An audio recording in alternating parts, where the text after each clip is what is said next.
Доброго всем! Сегодня у нас в работе КБЦ автомобиля Chery Kima А1 объемом 1,3 литра, двигатель SQR 473 Actega.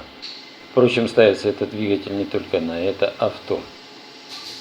Проблема, с которой моторист обратился к нам, это отсутствие компрессии в 3 цилиндрах из 4.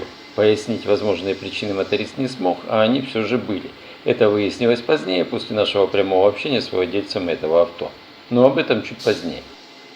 Головка к нам поступила с валами.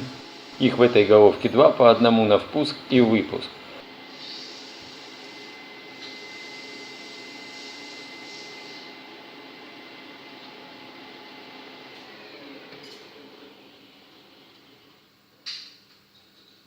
А разберу головку и буду выяснять причины отсутствия компрессии в цилиндрах.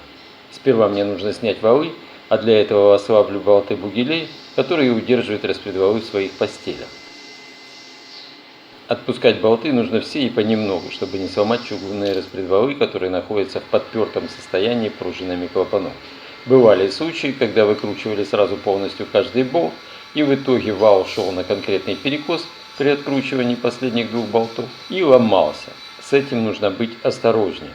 А пока я делаю эту процедуру, я начну рассказывать историю этой головки. Так вот, с некоторых пор мотор Кима стал подтраивать, и хозяйка авто Елена обратилась на столичное СТО с этой проблемой. Ну а дальше пошли загадки. Мастера СТО заявили, что нужно заменить свечи, якобы проблема в них. После замены их владельцы Chery объявили, что, мол, одна из свечей была с раскрошенным изолятором. Хотя и они во время демонтажа вполне могли сломать ее. Сейчас, правда, конечно, не узнаешь. А поэтому нужно бы проверить двигатель на предмет остатков изолятора в цилиндрах. Как мне кажется, что сие действие нужно было делать сразу и на месте. Однако никто, как я понимаю, этого не предложил Елене. Она же поехала в свой родной город к мастерам, где всегда обслуживал машину. По итогу моторист снял головку и привез ее к нам. Но это, как говорится, только начало истории. Я же, как видите, приступил к ее разборке и дефектовке.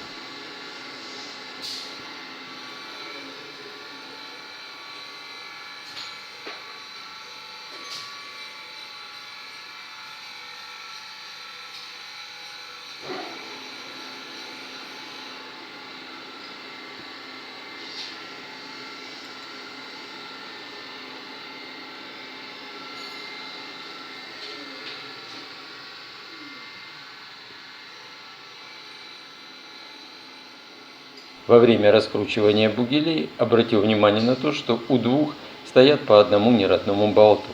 Позднее я обратил внимание на этот факт моториста, который отреагировал, что, мол, это все ерунда.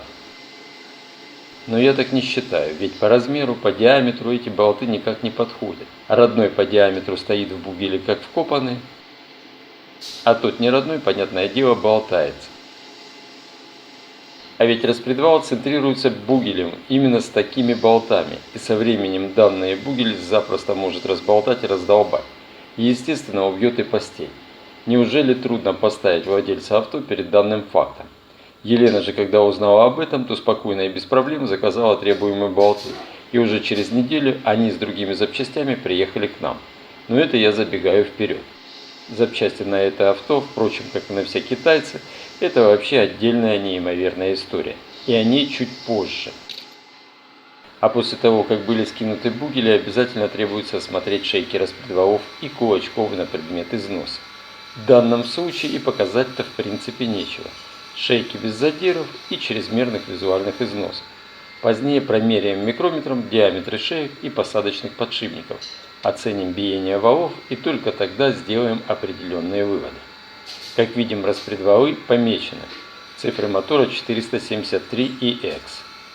То есть это вал выпускной стороны. Ну и другой вал, соответственно, впускной стороны.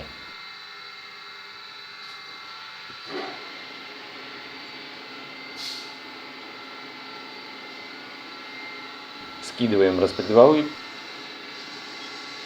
протираем опоры подшипников скольжения от масла и оцениваем износ в них.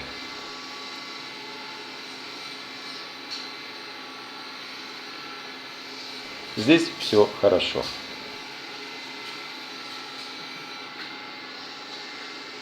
Смотрим дальше. Вновь какая-то беда. В местах крепления головки к блоку стоят специальные шайбы с небольшими выступами, за счет которых они сидят в посадке. В одном месте мы обнаружили, правда еще ранее, когда только привезли головку, вместо стандартной шайбы вот такие, видимо первые попавшиеся по размеру, две шайбы. Ну, как-то вновь. Вытаскиваем рокера с гидрокомпенсаторами. Их проверить на работоспособность в принципе нет возможности. Оценить можно только визуально, по износу и по наличию каких-то ударов и трещин.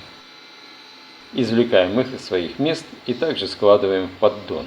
Возвращаясь к Елене, то вся эта ситуация стала ее напрягать. Только год назад головку капиталили, и вновь какие-то недомолвки и недосказанности, какие-то проблемы, и владельца Кима через своих знакомых, хотя наших координат полно в интернете и в соцсетях и на сайте предприятия, нашего телефона нашего цеха и позвонила.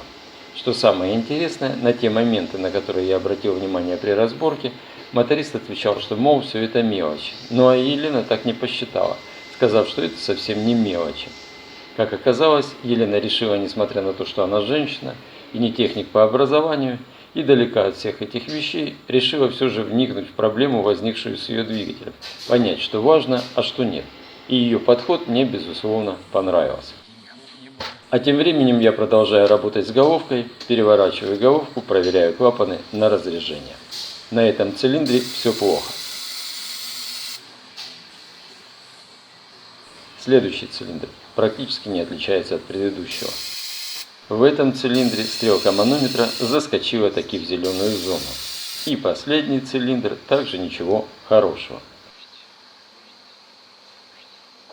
Теперь проверяю, что делается на впускной стороне.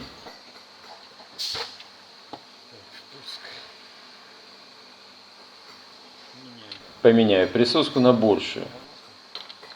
Здесь на всех цилиндрах мы видим идеальный результат.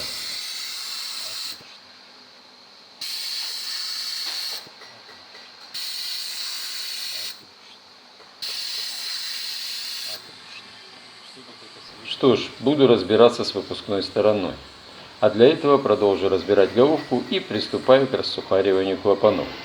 В работе использую все тот же, всем вам известный струбцинный рассухариватель. Поменяю насадку на более малую, согласно размера тарелки клапана. Приготовлю магнитик, при помощи которого буду извлекать сухарики. Переверну головку.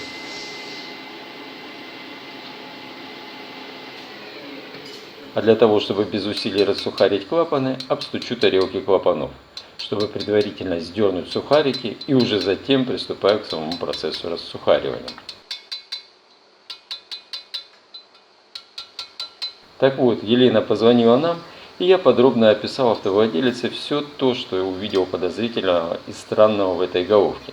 На тот момент я уже продефектовал полностью головку, и опрессовщик проверил ее на герметичность. Головка оказалась целехонькая. И самое главное в ремонте китайцев – это найти качественные запчасти, что является очень непростой задачей. Но об этом чуть позже, а пока я продолжу разбирать головку.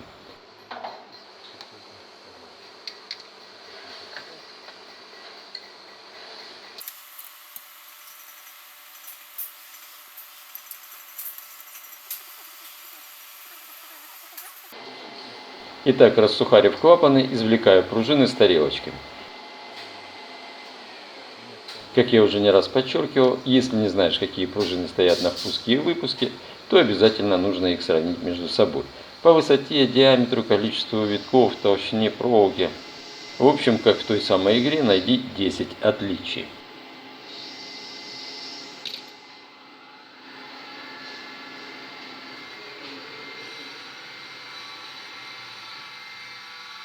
В очередной раз переверну головку, ну и здесь не удержавшись, посмотрю на износ втулок.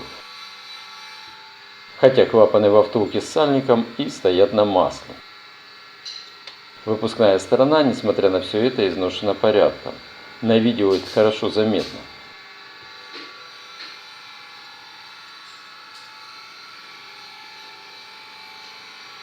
Вот можете увидеть вблизи, какой износ сопряжений втулка-клапан.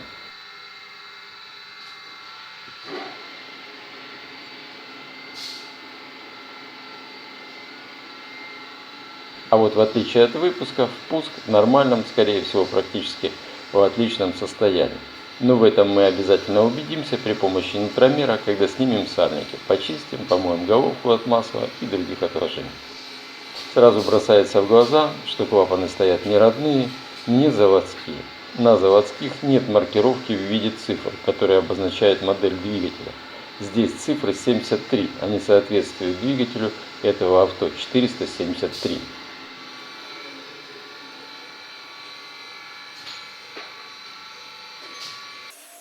Раз такое дело, то помечу лишь впускные клапаны. Извлекаю клапаны и пока откладываю их в сторону. Позднее вернемся к ним и проверим на износ ножки клапана и биение тарелки.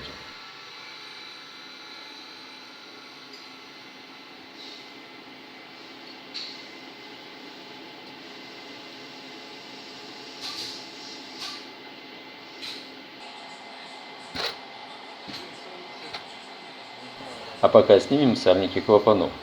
Для этого используем специальные щипцы. Оценим степень работы по сальнику. Сальник еще не пластмассовый, но видно, что уже поработал. Жестковат. Соответственно, удаляю все сальники и приступаю к дефектовке втулок и клапанов. Очень часто нутромером не имеет смысла пользоваться, настолько все бывает очевидно из тактильных ощущений. Чтобы предварительно продефектовать втулки, мы возьмем по одному впускному и выпускному клапану. И, конечно, сперва проверим стержни на износ. Ножка впускного клапана составляет 5,97, а по факту износ сотка, размер клапана вышел 5,96. Соответственно, у горячего выпускного клапана ножка 5,96, по факту 5,94, износ 2 сотки. Будем это иметь в виду. А теперь приступаем к самой проверке. Пока я дефектую втулки, продолжу рассказ о разговоре с Еленой. Действительно, как я уже говорил, головку ремонтировали год назад после обрыва ремня. Тогда прогнула клапаны, вот тогда же и поставили эти дешевые, ужасного качества клапаны. И на впуск, и на выпуск. Как я уже говорил, я ранее обратил внимание на поклепные клапаны, о чем мне сказали цифры на тарелках клапанов. Также Елена рассказала о разговоре с мотористом. Оказалось, что моторист, все же владелец Ичери, сказал о том, что в головке будут стоять другие болты. Однако он не предупредил, что это неправильно. Елена пыталась понять, почему это произошло, почему поменяли этих два болта. Но ответ был довольно расплывчатый. Типа что-то там случилось и будут стоять другие два болта. А что там произошло, почему и как, она так и не поняла. Так и не получила вразумительного ответа. Однако самое интересное нас ждало впереди. Итак, по результату своего тактильного наблюдения могу сказать, что впускные втулки находятся в нормальном состоянии. А вот на выпуске с сильным износом. И даже если бы я поставил новый клапан без износа ножки, все равно зазор бы был очень большой. Поэтому менять втулки выпускные нужно все непременно. Теперь я вам покажу более подробно выпускные клапаны. Хороший выпускной клапан в любом случае не должен браться магнитом. Или только головка клапана, а ножка берется, если сварной клапан. Или полностью весь клапан не берется магнитом. Однако это не тема этого видео, о клапанах мы рассказывали подробно и не раз, поэтому в данном случае я говорю и показываю только то, что обнаружил в этой головке. В моей руке все выпускные клапаны, и они все берутся магнитом. А вот, к примеру, это выпускной клапан Volkswagen. Пробую его магнитом. Как видим, он не прилипает к тарелке, а эти все магнитятся. Впускной клапан, как правило, магнитом берется, но это ни о чем не говорит. Однако, как видим, впускные клапаны даже низкого качества вполне нормально отходили этот срок с минимальным износом. Понятное дело, что оригинальный впускной клапан навряд ли имел бы вообще какой-то износ за этот же пробег. Настало время проверять клапаны на биение. Настраиваю измерительный прибор нашего производства и приступаю к измерению. И вот здесь выплыла причина того, что в цилиндрах не было компрессии. Выпускные клапаны оказались гнутыми от 0,5 до мм. Таких клапанов оказалось 5. Два выпускных клапана оказались чрезмерным износом.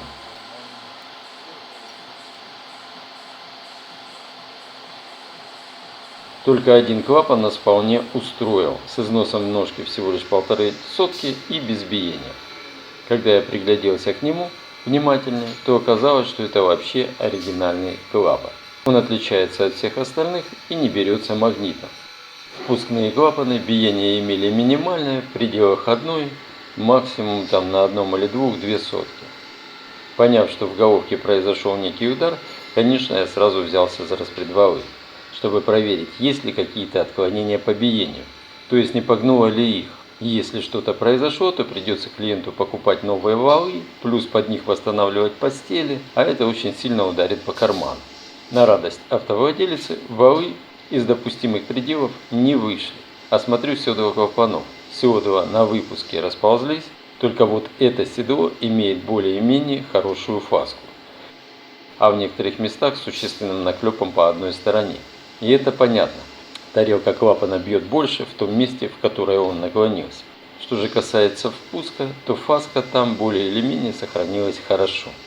Отправляю головку в мойку, опрыскиваю химией, даю немножко постоять головке покиснуть и запускаю мойку. После такой предварительной очистки отправляю головку на опрессовку. По итоге опрессовки герметичность головки нарушена не была. Согласовав с Еленой фронт работ и стоимость, приступаю к ремонту. Конечно, заказал я ей требуемое количество необходимое для ремонта запчастей. Первое, что делаю, это очищаю головку от нагара, масла, иной грязи как в коллекторах, так и снаружи головки. Далее по каждой запчасти делаю весь спектр работ, не зависящий от запчастей. В том числе я заказал токарю по образцу, утерянную мотористами или кем там еще, шайбу. Это вот родная шайба, а это уже дело рук токаря Виталия. Теперь их следует поставить по своим местам.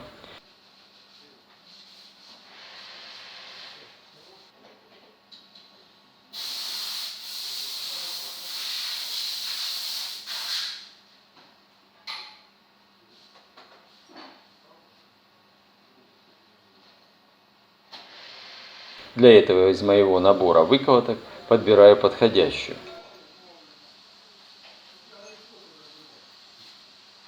Смажу шайбу маслом, аккуратно и ровно кладу шайбу на место.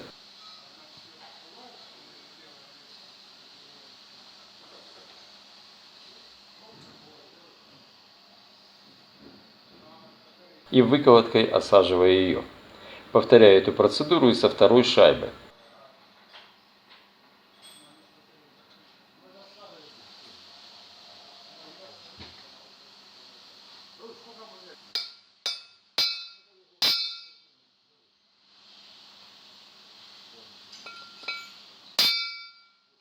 Затем раскерню их, чтобы они не выпали вновь из своих гнезд. Итак, мы вплотную приблизились к теме запчастей. К сожалению, качественные запчасти на китайцев найти очень непросто. Как правило, на рынке массово представлены лишь аналоги, причем очень удручающего качества. Уже много раз имели возможность наблюдать, как работают подобные запчасти. Очень быстро они стираются, разбиваются, изнашиваются. Несколько раз мы экспериментировали и ставили втулки от Volkswagen, бронзовые. И они, в принципе, более-менее выдерживают нагрузки от некачественных клапанов. А если клиент находит клапаны хорошего качества, то это получается вообще отличное сочетание. В данном случае втулка Накима имеет размеры по длине почти 38 мм и наружному диаметру 11 в плюсе 6 соток. Поставим сюда бронзовую втулку с кодом G3552. Приехали с запчастями и два, надеюсь, оригинальных болта крепления бугеля. А вот с клапанами вышел неприятный сюрприз. Знакомые поставщики пообещали привезти клапаны не оригиналы, но практически не отличающиеся по качеству аналоги. Везли они их 10 дней, и вот эти клапаны перед вами. И видим, что на упаковке стоят первые цифры 481, и вверху обозначенная модель авто Эллара, а у нас двигатель 473, а значит и подойти они никак не могут. Хотя, естественно, клапаны заказывали по ВИН-коду. Вот они такого исполнения. На тарелке, как обычно у аналогов, выбиты последние две цифры двигателя – 81. Конечно, Елена отказалась от такого товара и решила самостоятельно попытаться приобрести качественные клапаны. Для этого я ей продиктовал размеры клапанов, диаметр тарелки и длину. Вновь такие хорошие знакомые вызвались помочь. И вот проходит еще неделя или даже больше, и приезжают и эти клапаны. Однако, как предупредил поставщик, он привез 7 клапанов выпускных и один по ошибке впускной. Но, как мы помним, у нас один хороший нормальный оригинал из старых есть, и нас это устраивает. Везли через границу, поэтому коробки выкинули, оставили их в бумажной упаковке. А значит, и никаких кодов увидеть я не смог. Когда я выудил клапан из упаковки, то был немножко, скажем так, озадачен. Вновь вижу по размеру не то. И, конечно же, на тарелке опять знакомые цифры 81. Вновь мотор 481. Но только исполнение, как мы видим, другое. Они, как и предыдущие, магнитом не берутся. Однако ножки и фаски тарелки клапана высокого качества. В общем, клапаны, судя по всему, вполне прилично изготовлены. Но они нам как коровье седло. Глянем на тот клапан, который прислали по ошибке и который должен быть впускным. Самое смешное, что это и есть тот самый нужный нам выпускной клапан. Я, честно говоря, вообще не понимаю, что происходит с запчастями от китайцев. Ведь эта ситуация происходит очень и очень часто. Этот клапан также выполнен очень и очень достойно по обработке. Магнитом не берется. Сравню его с тем клапаном, который стоял до этого в головке. Да, это четко он. Сравним два клапана из разных привозов. Это вот тот самый, который приехал. Ну, а это лежит из предыдущей доставки. Елена устала от всего этого, тем более, что поставщик этих клапанов сказал, что этих клапанов на складе не осталось, и завоз будет где-то через 2 месяца. А где 2 месяца, там, вы знаете, и 3. Поэтому деваться было некуда. Машина и так уже стоит на приколе более 2 месяцев, а ей в край нужно ездить. Короче говоря, Елена покупает не оригиналы и в тот же день пересылает их нам. Вот они такие. Магнит липнет, аж я тебе дам. Ножка клапана, если провести ногтем, то как по расческе. Обработка, конечно, желает быть и лучше. На тарелке вожделенная цифра 73. Наш мотор. А вот и качество клапана. Один клапан Елена купила ранее, чтобы самой убедиться в его качестве. Купила, поглядела, проверила, принесла домой и бросила лежать на полке. А когда нужно было отправлять нам, то обратила внимание на то, каким он стал. Покрылся каким-то налетом и весь стал пошарканным. Если его так подрало в сумке при переноске, или он уже полежал так поржавел, то вы теперь и сами понимаете, какое достойное качество у этих клапанов. Расставлю клапаны по своим местам и посмотрю на разряжение до порезки сёдел.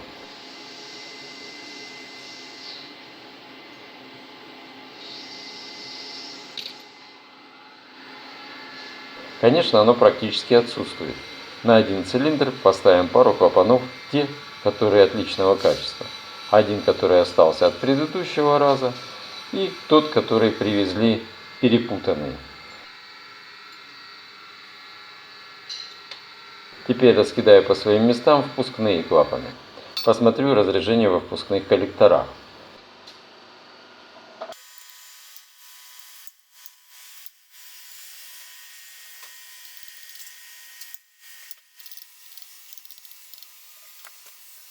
Поменяю присоску на большую.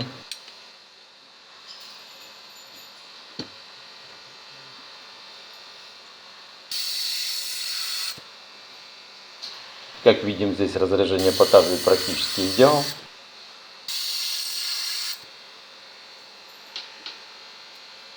А вот в этом месте мне мешают шпильки. Еще раз поменяю присоску. И здесь также хороший результат. То есть, чтобы не просаживать седло на впуске, я просто подзаужу впускные фаски сёдел клапанов. А это уже наш результат притирки после подрезки фаски. Как видим, все очень красиво. На всякий случай проверю вновь разряжение для успокоения души. Все замечательно. Теперь, что касается выпуска. Обратите внимание, сёдла уже менялись. Одни матовые, а другие блестят. Приступаю к притирке клапанов по выпуску. Очень часто нам задают вопрос, почему мы не используем всякие автоматические машинки для притирки. Вот в этом случае я как раз и покажу вам, как я притираю пневмоприспособление. А все потому, что тарелка клапана маленькая и маленькая присоска у меня уже износилась. Что же нужно для притирки? Нужна пружина, которая будет стоять между втулкой и тарелкой клапана и будет проходить через ножку клапана. Это требуется для подпора клапана, чтобы его отжимало от седла. Беру клапан, наношу пасту, вставляю пружину и клапан. Начинаю притирать. Возвратно-поступательные движения в машинке начинаются автоматически при нажатии на шток.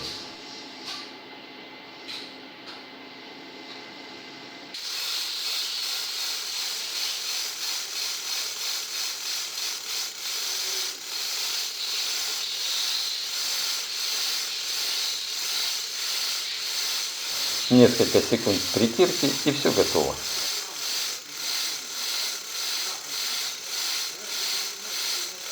Извлекаю клапан и пружину, обтираю фаски от притирочной пасты и оцениваю результат.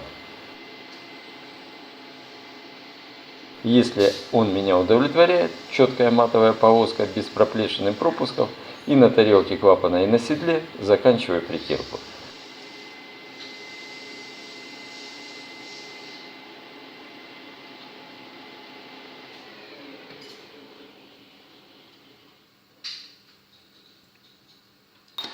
Обязательно после притирки проверяю результат. Затем вывожу клапан в зону срабатывания компенсатора путем подрезки торца ножки.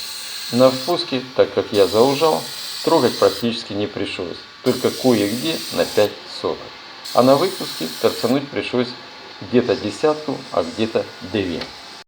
Далее остается отфрезеровать головку. После фрезеровки и перед сборкой обязательно отмываю головку от стружки притирочной пасты и иной грязи. И делаю это в моечной машине. После мойки обязательно обмою проточной водой и обдую воздухом.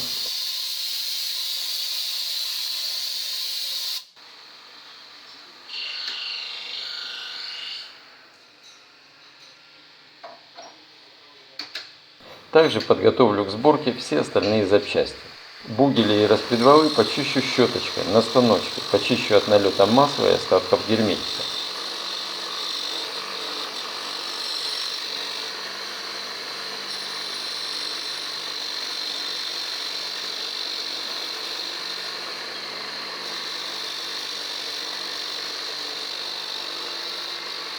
Затем бугели, клапаны, пружины, тарелки клапанов также отправляю в мойку. Теперь все у нас красиво и готово к сборке.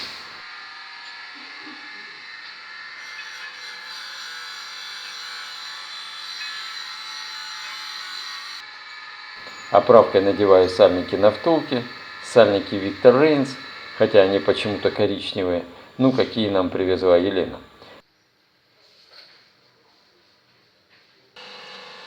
Затем расставляю по своим местам клапаны, ставлю на масле, чтобы не поржавели поверхности соприкосновения.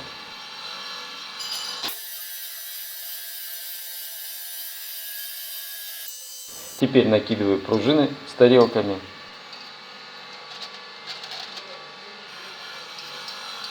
Вкладываю в тарелки сухарики и засухариваю головку.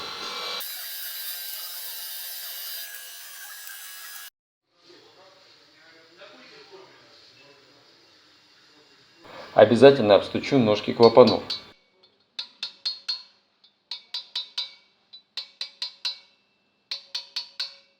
Далее расставлю компенсаторы, конечно, также обильно смазав масло.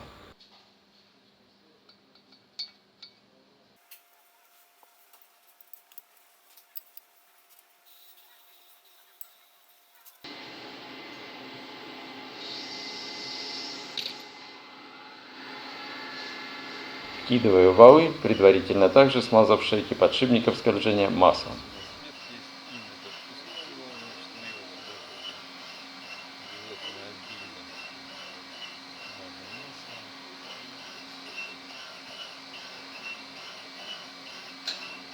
Валы, как мы помним, пронумерованы, где впуск, где выпуск.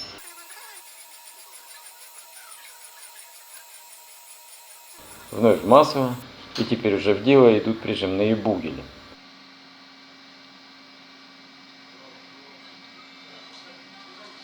Расставив их согласно маркировке.